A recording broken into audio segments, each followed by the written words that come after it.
All right, this hopefully e-bike guys, battery guys, whatever. Hopefully you guys somehow magically see my video, only because I have a small debate that I think that I've resolved with having dual batteries. I was told in my journey of finding enough battery power for my stealth bomber build, I wanted to buy a battery, right? So I searched high and low, looked for the best battery with the good cells that I like and all that stuff for a good price, and I got it. And then I was like, I really got this frame because I found that it's very light, and the dimensions for this match a very cheap 20 amp hour 72 volt battery. And I was like, that would be cool if I built a bike from the very beginning. I thought I could get this frame, I could get that battery, I could get this extra battery, I can reinforce this little section with some simple angle aluminum. It'll probably be as strong as the other frames, and I'm all set. And I also have something to hold secure, have like a long thing, all thread going through, sandwich these two batteries together. I think it'd be really clean, so that's what I'm doing. Now, I was told by the battery builder in China that I cannot put a 20 amp hour battery in parallel with his 51.5 amp hour battery. He was like, what it's gonna do is discharge this one and kill the shit out of it. That's basically what he said in his broken English. And I was like, interesting, I kind of understand what you're saying, and that kind of makes sense. I don't think it's true, but let me think about this. So I pondered and I, did a lot of research looking up on forums and stuff, and I did find some commonality with that concern. Some people say that this is one common thing that I've heard. Some people told me and have written in blog or forums that since this is smaller, it's going to try, and as long as the internal resistance is about the same, that's one side thing. If the internal resistance is different, it's going to pull through majority less resistance. It's going to drain that battery first. So hopefully the big battery is less internal resistance. Then I heard the internal resistance has to be so far different for it to really put a big number on that imbalance issue. So I've heard also it's probably not a big concern because most batteries are around, et cetera, this resistance if it's the same type, kind, voltage, etc. China factory probably too. So there's that. Since this is smaller, it's going to try to pull at the same rate. If it does pull at the same rate, that will empty out quicker, because this is 20 amp hour and this is 50 amp hour. So there's a 30 amp hour difference. This is going to drain much, much less in the grand scheme of things. Even if it pulls 100 amps out of that and only 50 amps out of this, this is still draining quicker in theory. So if that's the case, that one is going to have to charge this one at the same time. That's theory one. And when it does that, it's going to put a huge hindrance on this, an unnecessary hindrance on this, because its max output, if it's 150 amps, 30 of those amps might be going into this. And then only 20 amps are coming out of this to assist with that. Blah, what's going on? I found out from a couple friends who are electrical engineers at work, and they were like, that's true, but this load, this demand that's happening is instantaneous. It's so much quicker than charging. What happens is this will pull that 8,000 watts, and this will supply that that demand. It's going to hit it. This is going to pump out what it can because it's just in parallel. It's not going to have time to charge or backfeed during that demand because voltages will, on that load, on that impact, voltages will boink, will change.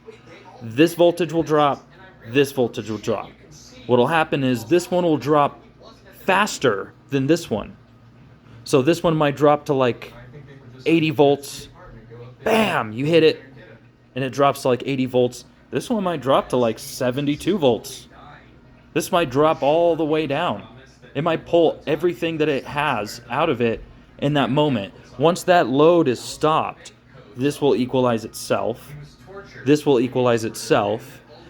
And then anything that's in between will then will equalize. If that, this will fill up. It'll fill up to the top every single time. Because this will supply it. So that's what I heard actually happens.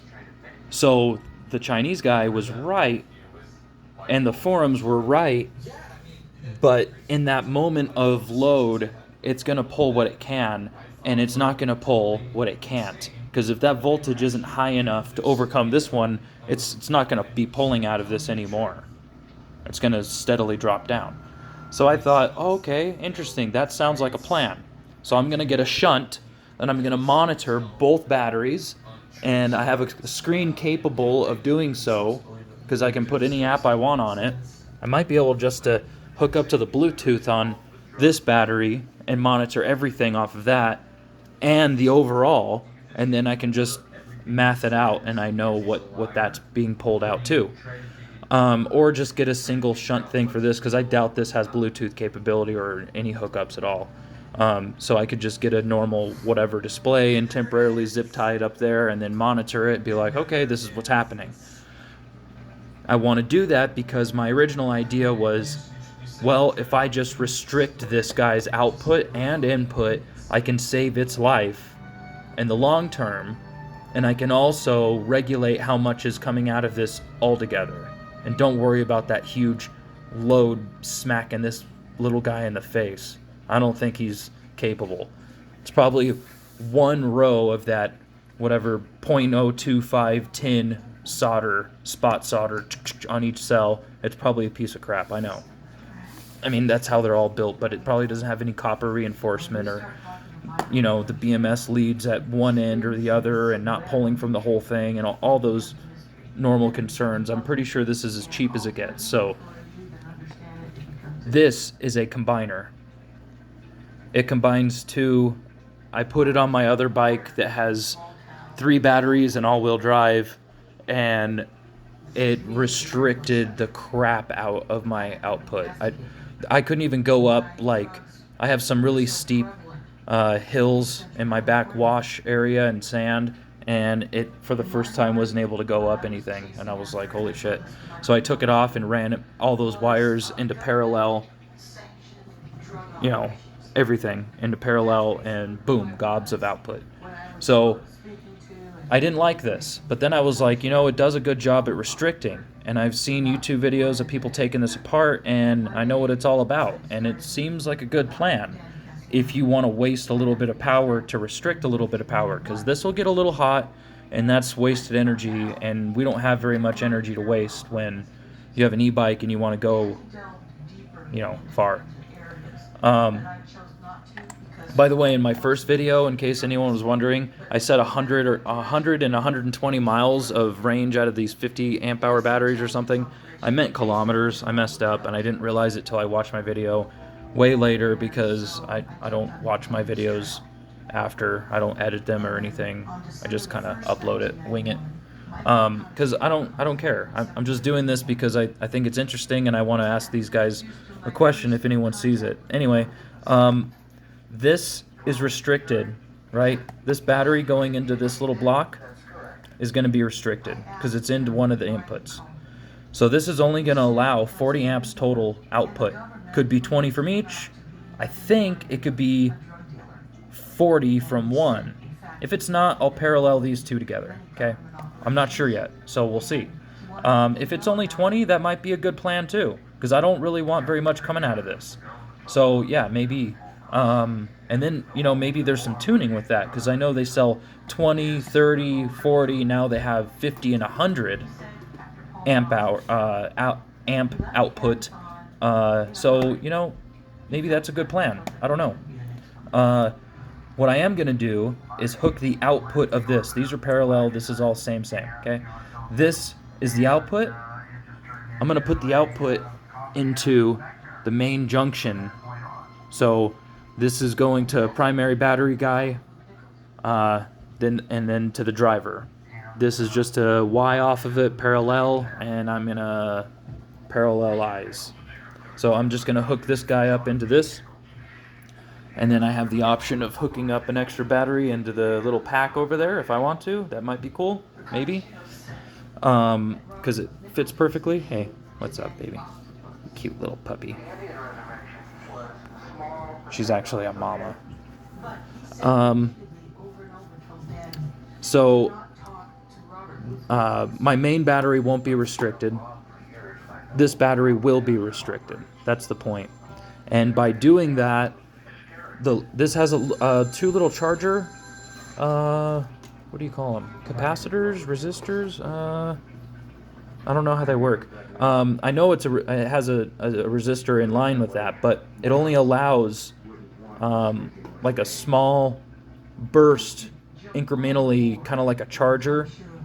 Somehow inside of this thing, this guy took it apart. And he was really confused by it, and he asked people to explain it to him, and I don't think he ever got an answer. I didn't see anything in the comments, but yeah, this will charge the other battery through the main lead by very gradually charging. So with this hooked up like this, I think that the output can then go in. If not, I could get creative and parallel this in with this. But then, I don't know. Tell me in the comments if anyone sees this or gives a shit enough to explain it to some dumb guy, which is who we should be making this video for, that Chinese engineer guy. I think that he is completely wrong, because the engineer that I talked to started laughing with his other engineer friend and said everything that he said is at least partly wrong. And it was funny, because I told him the whole conversation. I let him read it because there was more to it. But the guy got kind of offended. Like, how dare you put another battery in line with my battery? I would get another battery of the exact same capacity and output, and that would eliminate this, but that is so freaking big. There's no way I could fit another battery like that anywhere. I might take this apart and reinforce with copper, see how it's built, but I think it has at least a year warranty, so I'd rather not. It's just cheap and extra. So it's restricted, and it's going to help, and I just don't want it to blow up and die. So yeah, I think I went over two theories with that whole battery bullshit. I think there's a third, but this is already a 13-minute long video, and somebody might bring up the other theory, so it doesn't really matter, because I don't think it's true. So that's that. I'm gonna play with my dog now.